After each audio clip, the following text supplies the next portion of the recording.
Oi, turma. Lá vamos nós para mais um capítulo Mundo Regenerado, de Walter Pereira Franco, Joana de Ângeles. No capítulo 5, Resistência ao Mal. Ensinou-nos Jesus a não resistirmos ao mal, o que faculta a alguns discípulos apressados do Evangelho acreditarem na impossibilidade de serem vitoriosos na luta de aprimoramento moral. Muitas vezes é necessário evitar o enfrentamento com o mal pela simples razão de ele ser destituído de ética, de princípios que dignificam a pessoa. Acreditando no valor das resistências pessoais, há quem defenda a tese de que a melhor maneira de destruir o mal é não o temer, favorecendo a sua ocorrência e então entrando em luta para exterminá-lo. Como se fosse um campo de guerra, né? A gente deixa acontecer, mas depois a gente entra no momento certo para exterminar. Então não adianta ir lá e enfrentar o mal, né? Porque a gente acaba ficando igual ou pior nesse enfrentamento. Então, às vezes é necessário que ele aconteça. Jesus dizia, né? O escândalo é necessário, mas ai daquele que cria o escândalo. Então, o mal é necessário.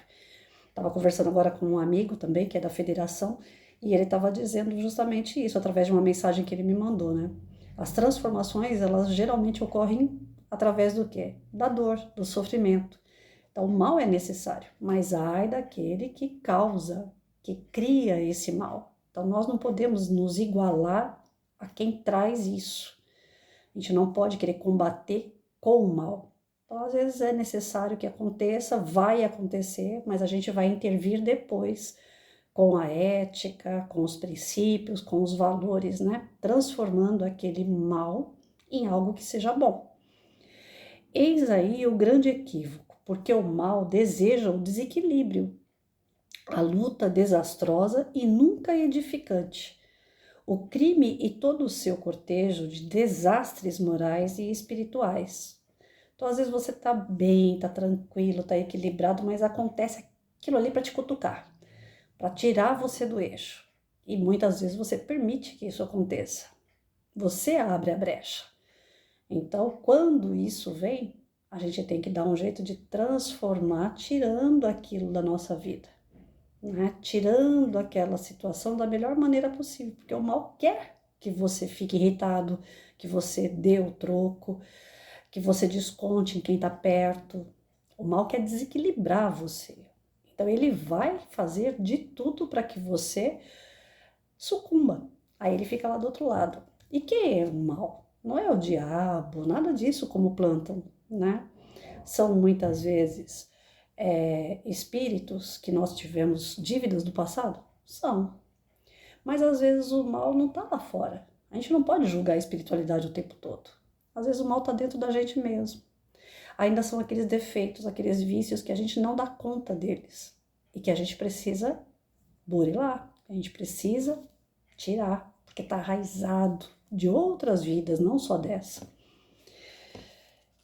O mal em si não são apenas os prejuízos causados por outrem, dando lugar a distanciamentos cruéis, a perseguições desesperadoras, a reações nervosas carregadas dos venenos do ódio que levam a surdas ou clamorosas vinganças.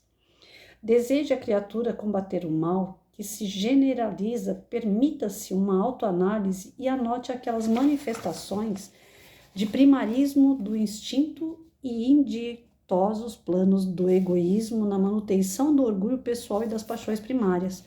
Então, Jesus sempre falava nisso. A pior chaga que tem na face da terra é o orgulho e o egoísmo.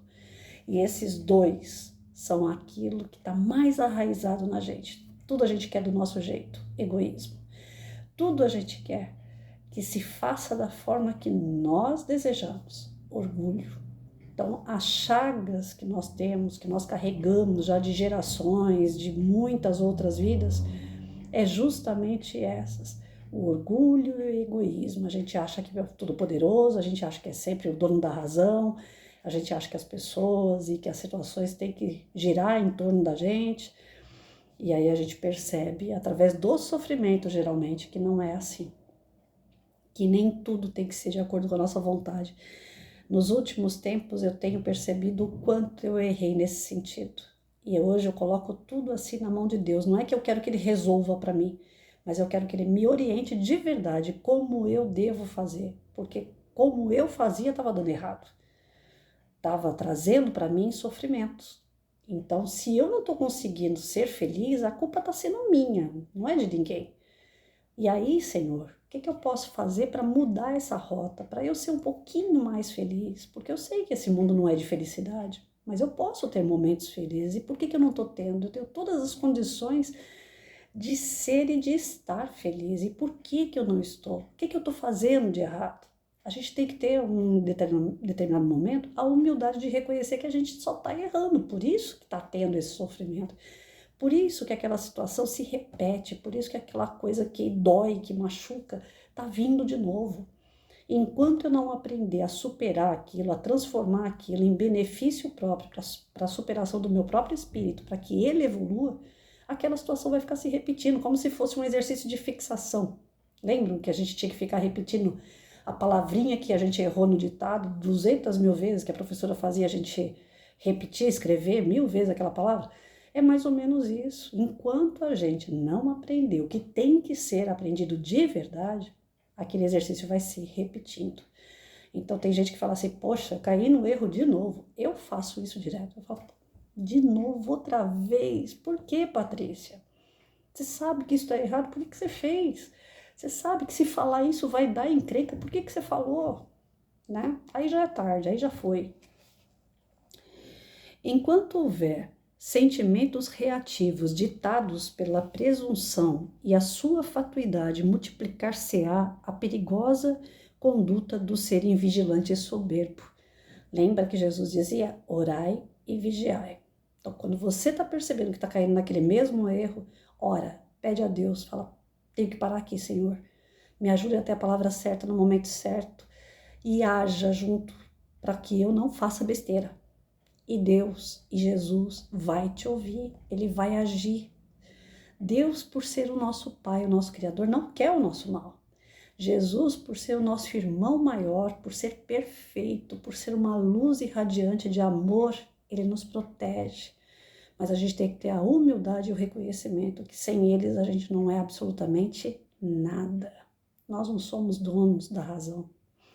Faz parte do processo civilizatório das massas e experiência do sofrimento, esse artifício dos valores enobrecedores da angelitude. Toda obra tem as suas fases delicadas que exigem atenção e denodo. Ou seja, ainda ontem eu estava conversando isso, né? Que eu escutei e acredito muito nisso. Toda casa tem que ter o seu alicerce forte e seguro. Então, essas fases que a gente passa de transformações, que geralmente são dolorosas, é como se fosse uma obra de uma casa. Às vezes você compra um terreno que ele não está retinho, você tem que ir lá, trabalhar em cima do terreno, abrir ele, fazer todo o alicerce, que dá trabalho, que é perigoso, que é importante, é demorado, é caro, para que depois você venha com as paredes, que são, para a parede, num instantinho o pedreiro levanta. Mas olha a obra do alicerce, quanto tempo eles levam para poder colocar ferragem, para colocar pedra, cimento, areia, as amarrações, porque tem que ser muito seguro para segurar toda aquela parede, aquela estrutura que você quer levantar. E a mesma coisa, são a respeito dos nossos valores. Não vai ser da noite para o dia. E é uma fase delicada, porque dependendo de como você amarra, machuca, dói, torce daqui, né? Corta dali. Então, não é fácil. De igual maneira, nos relacionamentos existem os momentos e períodos de transe afligente, em razão de fatores diferenciadas categorias, desde as disposições emocionais que resultam, muitas vezes, do estágio da consciência do sono, quando o espírito experiencia vivências perturbadoras, encontros e lutas com adversários desencarnados, viagens ancestrais a regiões infelizes, canúbios com antigos relacionamentos desditosos. Nós não estamos sozinhos, nós temos outras vidas que nós passamos, então nós estamos sempre sendo observados por pessoas que são desencarnadas, são espíritos e que ficam em volta de nós, esperando a gente dar um escorregão. Os nossos inimigos antepassados, eles ficam esperando dar um escorregão. E é nesse momento de brecha que eles vão lá e dão mais um cutucão. Ah, peraí, o ponto fraco dessa pessoa é a bebida, eu vou ficar cutucando ela para ela beber. Ou alguém vai ficar bebendo perto dela para ela ter vontade, né? O ponto fraco dessa pessoa é sexo, então vai aparecer tudo que é tipo de tentações a nível de sexo para ela. Às vezes ela tem um companheiro, uma companheira e fica aparecendo na frente dela um leque de opções para ela atrair. Então a gente tem essas coisas, essas provas, essas expiações que fazem parte do nosso processo reencarnatório neste planeta, para que a gente se transforme melhor, não para a gente cair nesses erros. Então é orar, vigiar, trabalhar isso dentro da gente, o que a espiritualidade traz para a gente. Cuidado, fique atento, não se deixe levar, não vá no embalo dos outros. Ora, vigia, isso aí está sendo falado direto. Jesus dizia e a espiritualidade vem e reforça. Gente, cuidado. Todo dia, a todo momento vocês são testados para ver se realmente vocês querem se transformar ou não. E a transformação ela não é de fora para dentro, é de dentro para fora. Quando esses amigos, né, ou melhor dizendo, aí os inimigos que nós criamos, eles começam a se aproximar e ver que nós estamos realmente nos transformando, eles desistem de qualquer vingança, desistem de querer convencer a gente a ir por outro caminho, porque descansam, eles vão olhar assim e falar, não tem jeito, isso daí mudou mesmo. Né? Então, depois a gente acerta essas contas, porque agora eu tô vendo que eu vou ficar perdendo tempo aqui. É assim que funciona. Então, o despertar apresenta o ressumar das ocorrências afligentes, que somam as questões do processo social no qual se encontram envolvidos. Vai se esgotar tudo isso, vai chegar um momento que as contas vão ser pagas. E é por isso que o livro chama Mundo Regenerado, porque quando você entrar nessa consciência de que você é capaz de mudar, de se transformar, e de afastar aqueles que estão querendo o teu mal através do seu comportamento melhorado, você vai fazer parte de um mundo regenerado, porque as suas dívidas vão estar quitadas. Enquanto não está quitada, você tem que estar lá naquele mundo de expiação e prova, refazendo a lição, fazendo a fixação daquela atividade. Mas quando tudo isso passar, você não tem mais a necessidade. E aí é que se cortam esses elos de vingança, de ódio, de melindre, de inveja e tantos outros sentimentos ruins que fazem parte do processo reencarnatório de um planeta de expiação e prova, que o mundo regenerado já não cabe mais. E é para esse mundo regenerado que o livro chama atenção. É para lá que a gente tem que ir, caminhando sempre em frente, tá bom? Amanhã a gente vê a parte 2 desse texto, que ele é bem grande.